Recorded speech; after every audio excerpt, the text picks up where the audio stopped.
You can't kill me, send me home in a box to me mother!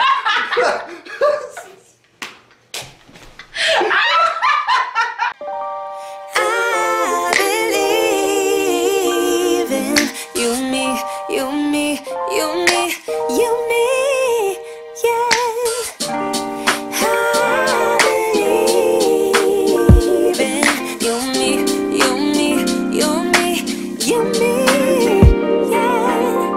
Let's stay here for a lifetime underneath the moonlight, 'cause I don't want us to go. No, I don't want us to go. Yeah, you could be my lifeline, you could be my sunshine in a world so full of pain. Can you make it go? Hey guys, welcome back to our channel and welcome to another video. Today in this video I am just here by myself. It's my day off. I'm waiting on my baby to get back. We're supposed to go on the road and just deal with a couple things, and he said I just want to make this intro with you guys before he gets home. That way we can just run and get back home and sit and enjoy your dinner. But I just want to say thank you to all you guys who reached out to us. It was quite a few guys messaged me on my messenger and also on Instagram and asking if we're okay because of the mass shooting in Colorado. Yeah, I'm happy to tell you guys, I've mentioned before, thank you for checking up on us, and we're okay. And that was actually in Billy's college community, not in the city where we live. That was a total different city. But thank you guys. And quite funny enough, that same day we were at King Soopers in our area, and yeah, around the same time that was happening in Boulder.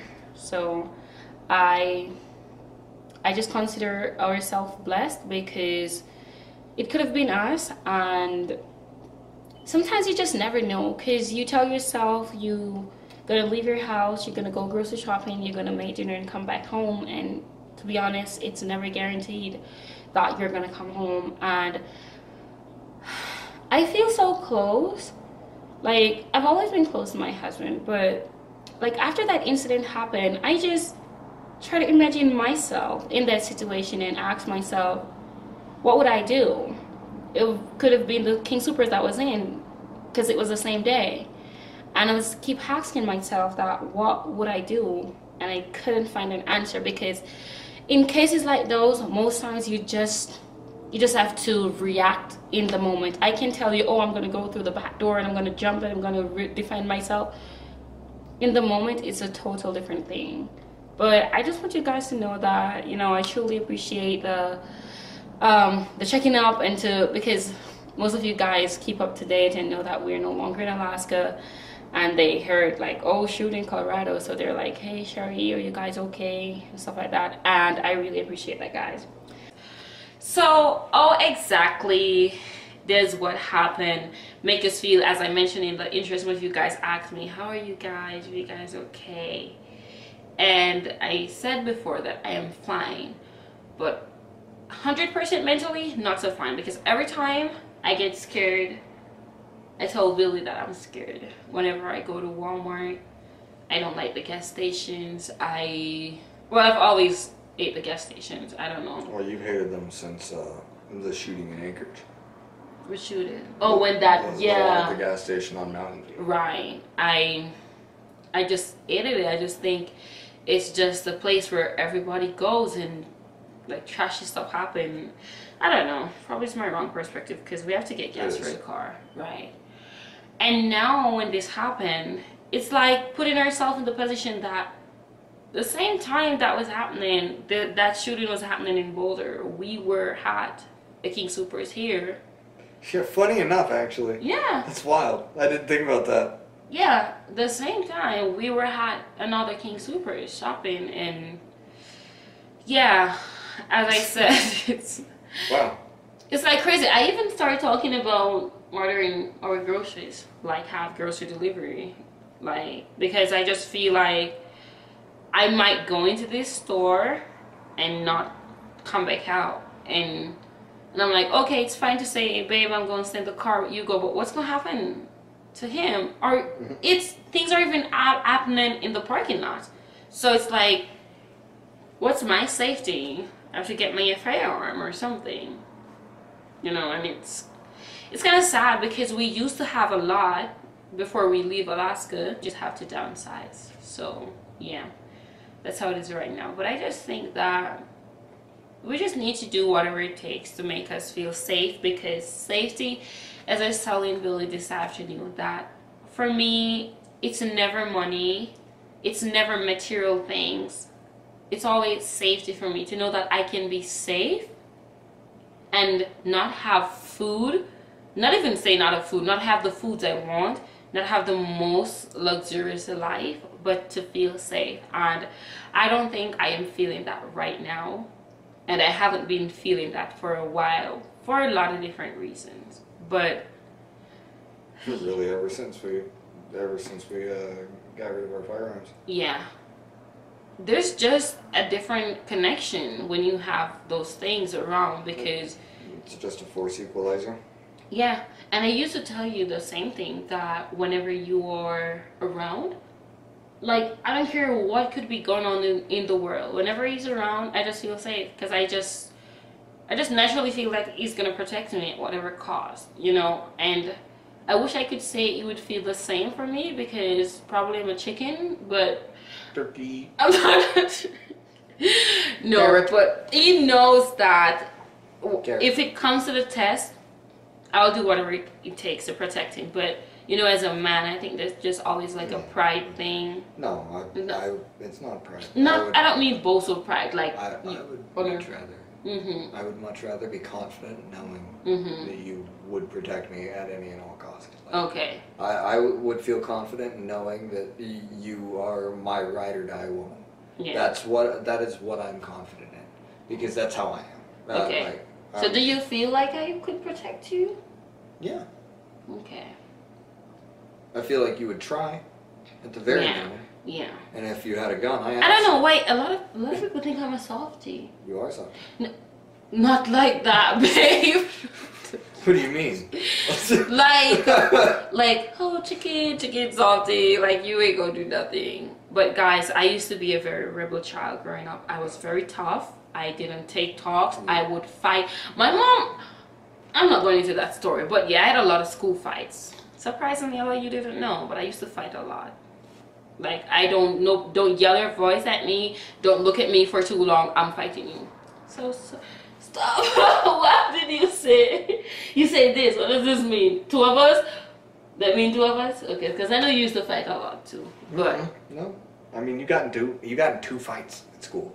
two fights. Well, You fought the actually, same person twice. You got one. You essentially got one long fight. You fought the same person two times. you know what? You're right. I was a very intelligent student. I was very smart. I was more of the brain more than fight. But I will fight you. I get into so I don't know. It feels like a lot, baby. No, you know what? I get into a lot of arguments because I was very sassy. Yes. Sassy. Yes. I was very Argumentative, sassy. Yes. But Fight, not many not fights, right? Because that was not one thing on my report card. I got lots of fights. You got two. Stop. So unless you want to it. count the time, what was it? Roxy hit you with a broom? No, actually, it was the girl in Roxy's class. And remember, Roxy's 2 years older than me, so I was in grade 3. No, I'm not talking about the time you got into a fight. I'm talking about the time that you and Roxy got Oh, into a fight. She at hit you with like a home, broom? it's a mop. She used like a floor mop, stuff it in my face. Okay, there. 3 fights. We'll be generous. We'll give I'm you not 3. counting fights with my siblings. We'll give you 3. We'll be generous. 3 fights. Whatever, Oh, babe. so many. But anyways, guys, you see, I was just always a very intelligent student. I was more of a sassy. Elder used to come to my mom about me being rude. You're disrespectful. Because they're rude to You're me. still disrespectful. Elders rude to me, and You're still my mom disrespectful. said I should You're respect still elders, and they don't respect me. What do you mean? You still disrespectful? Excuse me. Excuse you. Disrespectful ass? You know what? Whatever you say, guys. Just let me tell you, I'm a very defensive person. Like, don't think you can just say anything to me and I just sleep on it. Like my mom always said, trust God. I do not trust God when people are rude to me. I say what I want and I say how I feel in the moment. After that, I'm done with it. Okay? But So I say, don't talk to me, okay? Let me talk me one story, because you can exaggerate your way and not get busted. No! It's like you make myself sound tougher. Everyone will know if you I am tough. Guys, you know what? I'm a mixture, right, between tough and softy. I used to cry for everything. If mom said, sure, why do you leave the spoon there? I started crying. But as I get well, older, then she'll hit you with the spoon and you'll get mad. why my mom would hit me with that spoon? Well, did Miss Nava never hit you with a spoon? She threatened she threatened us that she will use the big spoon in the kitchen to beat us, but we never really got. Actually, my mom hit me with a stone one time. She couldn't catch me, and she threw a stone, rock, like a rock, pick up a rock on the roadside. Cause she sent me to the shop, and it was taking too long, and she came up there to find me in argument with the shopkeeper because the shopkeeper was being rude. Stop it! The shopkeeper is being rude to me. You were probably disrespectful.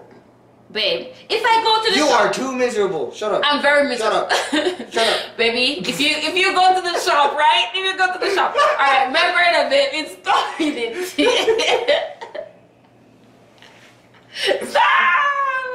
Stop it. It's a little community, right? And everybody know everybody. When I go to the shop, babe, you know what the young man tell me? Yeah. He's gonna ask me, are you tired of me talking? Don't say you just spin yarns. You just spin yarn after yarn.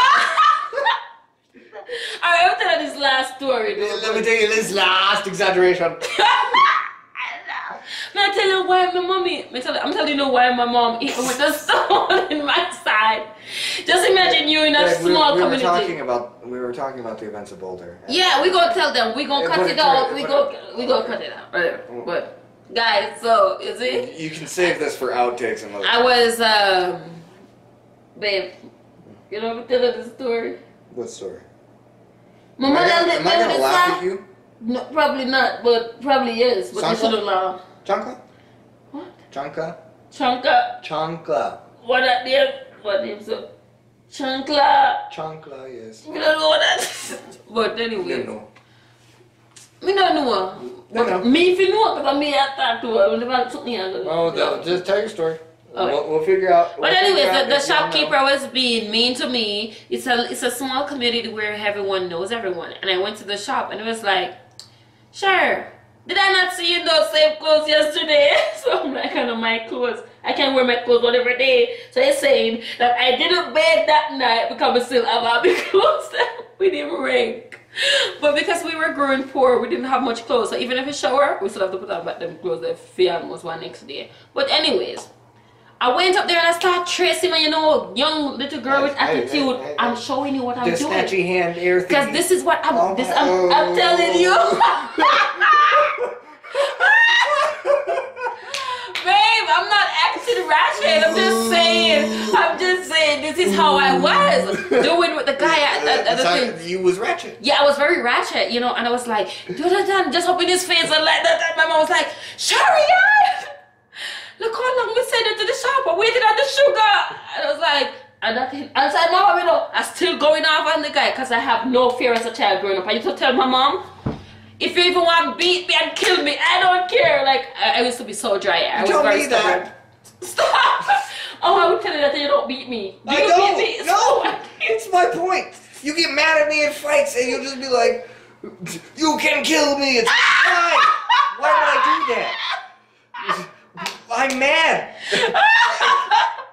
I'm mad. We're both yelling. Why? That's an escalation that doesn't need to happen.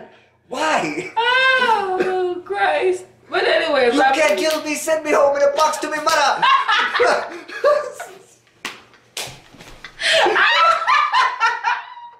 Man, did I really say that? It's like 4 different times, and it's like, you're ridiculous. I can't talk to you.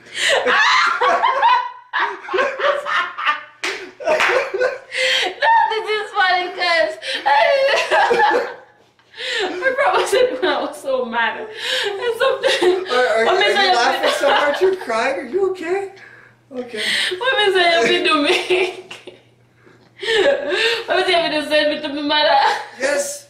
Every time you get that mad too. Like you'll start raising your voice and I'll hear it and I'll hear you. You'll like get louder and squeakier and louder and squeakier and I'll be like, stop. And you'll be like, you can kill me, send me on the back. Make sure I'm buried in Jamaica. It's like, why? You're 25. Chill. It's like punching your hand or you're clapping at me too. You'll be like,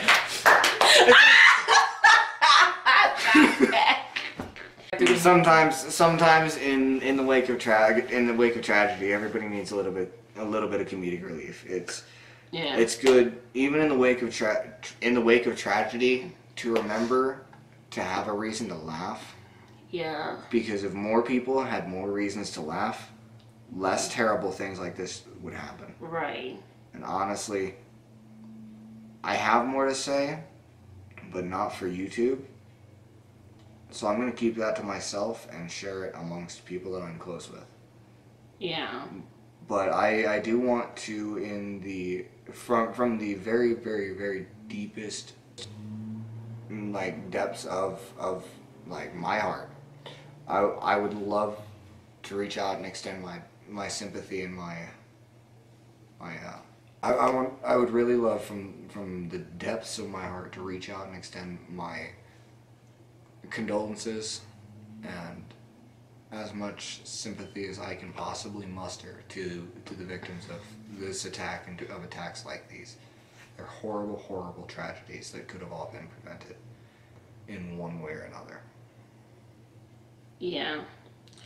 At the very least, we can start getting more people more reasons to laugh. From what I've read, the Boulder community has always been a very closely knit community, and that only brings me back to the community in which I grew up in. It's a small town and everyone knows everyone and everyone else, everyone cries at everyone, and it's like, it's kind of hard to say, but it's like, that's what I'm craving. I'm not saying I want to pack up and go back to Jamaica. I miss that place. I miss it a lot every day. But that's the closest thing that I have to heart right now to hold on to, that close-knit and just safety, you know. But I just hope things starting to get better, because living in fear is very bad, because you worked hard, try to get a better life, and you cannot enjoy that life because you're fearful someone is going to take that from you. You're fearful to go somewhere. I'm fearful to go and enjoy a nice And the bad guys? day. The bad guys are always going to have them. Yeah. The bad guys are always going to have, they don't follow the laws anyways. They're always Right. going to have the guns. Yeah. I don't, like, you don't have to agree with me about gun rights and everything, because this is coming from someone who grew up in Jamaica, where the only time you saw a gun is if a bad guy has it, or a police officer, or military personnel. You don't see that stuff. Let me ask you And a I question. have grown. Go ahead. I'm sorry. No. I have grown up being scared of guns, and the first time I get here, I would not sleep with a gun on the dresser next to me. I could not sleep. I go put it somewhere else because it just makes me fearful. Until I understand what the purpose they serve, and like, the gun cannot fire itself. And if bad guys are gonna have guns, and this is something that Billy taught me, he said the only way to stop a bad guy with a gun is a good guy with a gun. No, not the only way. The fastest. The fastest way, yeah, or the best way. And I have grown to where I'm very uncomfy if I don't have a firearm in the house. And it's okay. It's okay if you don't believe in firearms. Just don't tell me that I'm wrong to believe in what I believe in. Mm-hmm. Yeah. Yes, what you're going to say. I respect your right to not have a firearm. Please respect my right to have one. Yeah.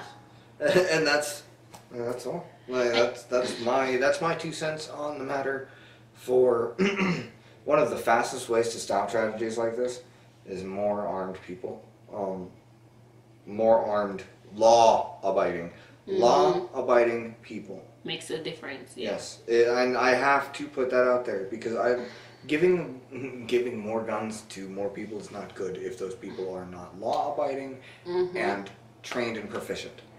Yeah. And you are now proficient Yeah. with a standard repeating handgun. Yeah. And you are now proficient with both a pump action and a semi-automatic shotgun. Yeah.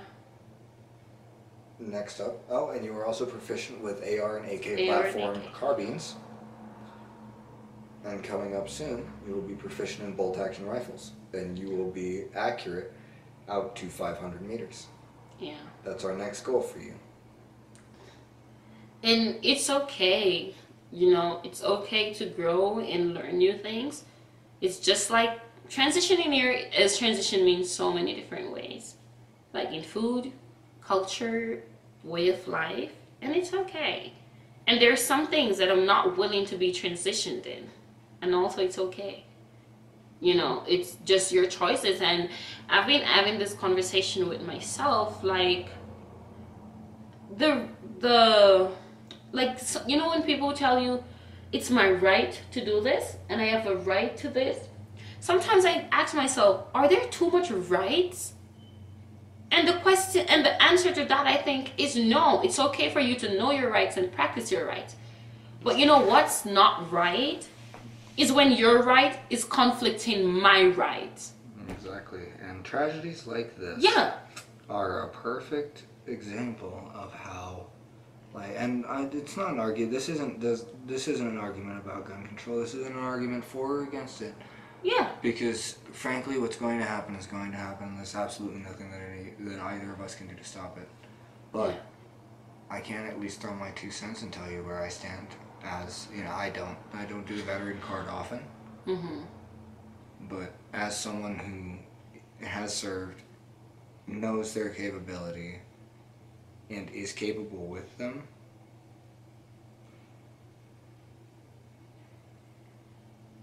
it's just my viewpoints. Yeah. That's where I have my biggest problem. Because I'm going to look at you and tell you, it is my right to bear a firearm. Right? It's my right to bear arms as listed in the Constitution, which is the single most powerful document on this planet. Funny enough, the American Constitution is the single most powerful document on the planet. Yeah. But you, on the other hand, as someone who doesn't believe, you can tell me it is your right to not want to. And I can't force you. Yeah, absolutely not. If you don't want a gun, don't get a gun. But if I want a gun, I'm going to get a gun. That's where my problem And is. if the bad guy wants a gun, the bad guy's going to get a gun for cheaper than I can get a gun. Funny enough. That's where my problem sits, because your right is conflicting my right. But what I can tell you is that it's just all crazy, and I don't have the time to get into politics and governance and all that stuff, because I can go from now until tomorrow. But don't try to force your rights on my beliefs. Simply put. And we as a family will do whatever it takes to protect our own or ourselves. And I mentioned in the intro, like, what would I do in that situation if I was in Boulder? I don't know. You can never know until you're in that position, because I'm pretty sure there has to be someone in that supermarket that night with a firearm, but probably even them got panicked. You never know. So in closing out this video, I just want to remind you guys that we're okay, and we will try to keep you guys updated. I mean, it's not just the first. It's not the first for Colorado. It's not the first for a lot of states. Well, it's not the first for Denver even. Right. And you know, the thing before I go, what is very disturbing is that these things happen. You mourn and you get over it and you go about your business until it just keep recurring, and yeah, it's sad. There's just a lot to it, you know. But the suspect behind it was bullied in and picked school. on and dejected, and didn't have people to look after him.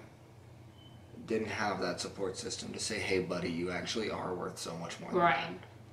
Why don't you look around and see if there's somebody who might be in that spiral who could use some help. Maybe you can make a difference to stop the next tragedy like this. Yeah. but you'd never know. But I'm gonna go ahead and sign off because You're not signing off without me. Stop doing that. We're signing off together. I wanna go away. We're gonna do. Stop it. Yeah, me. Kids. Squeaky white man. Look. Boy, yeah, sign off. Oh, I'm gonna go ahead and sign off and then leave me here. Just do what we sign off. So, You were already talking though. okay. By your own. So guys. So guys, anyways, you know, we just want to come, and since you guys really are like reaching out to us, we just want to come and just talk about it a little and just let you know what's it like and how we are affected by it mentally or any kind of way and how we're dealing with it. So yeah, as always, I want to thank you guys for watching, and we will see you in another video. Bye.